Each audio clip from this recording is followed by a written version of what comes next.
Tafsir Ruhul Bayonda Ismoil al-Haqqiy rahmatullohi alayh bir hadis keltiradilar.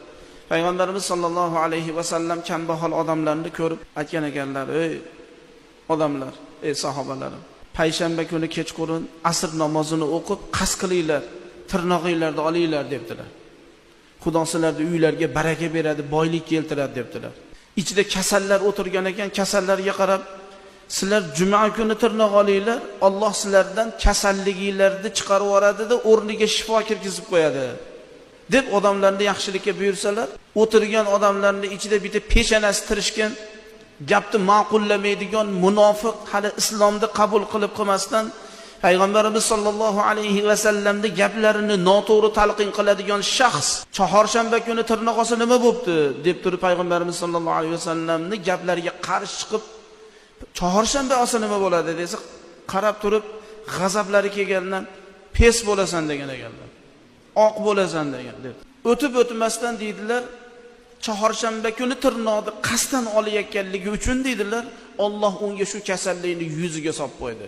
Natijada deydilar, Ismoil al-Haqqiy rahmatullohi alayh chorshanba kuni Payg'ambarimiz sollallohu alayhi va sallamning mana bu gaplari bilan tirnoq olishlik makruh bo'ldi deydi. Bitta qaytaruvlari bilan makruh bo'ldi. Payshanba kuni asrdan keyin olsangiz boylik keladi. Juma kuni tirnoq olsangiz Alloh sizga kasalligingizni chiqarib o'rniga shifoni Alloh kirgizadi degan hadis-i sharifni Payg'ambarimiz sollallohu alayhi vasallam bizga bayon qildilar. Nimaga buni keltirmoqchiman, muhtaram jamoat? Nima uchun? "Va ma atakumur rasul fakhuzuhu va ma nahakum anhu fantahu wattaqulloh innalloha shadidul iqob" deb Alloh Qur'onda aytayapti. Rasul aytgan gapni oling, Rasul qaytargan narsadan qayting. Agar siz Rasul qaytargan narsadan qaytmasangiz, biling Allohning azobi qattiq. Bu dunyodagisi bu. Bu dunyodagisi. Hali oxiratda ham turibdi.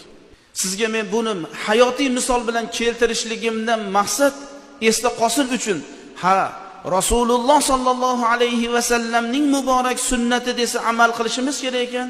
Payg'ambar alayhi salatu vassalom bundan qaytarganlar desa biz qaytishlik bizga lozim ekanligini bilishligimiz kerak ekan, muhtaram jamoat. O'ylamang, bu qanaqa ekan, faloncha aytganmikin, sahihmikin, unaqamikin, bunaqamikin degan gumonga borsangiz, haligi munofiqga o'xshab qolasiz. Sizga imom aytayaptimi, ahli ilm aytayaptimi, yaxshilikka chorlayaptimi, namozga, ibodatingizda bosh qosh bo'lib bo'yniga, gardaniga olayaptimi, demak amal qilavering. Ertaga Xudoning oldida sizga odam shu masala haqida Allohning oldida javob beradigan odam imom turibdi. Imom, muhtaram jamoat, internetdan, broshuradan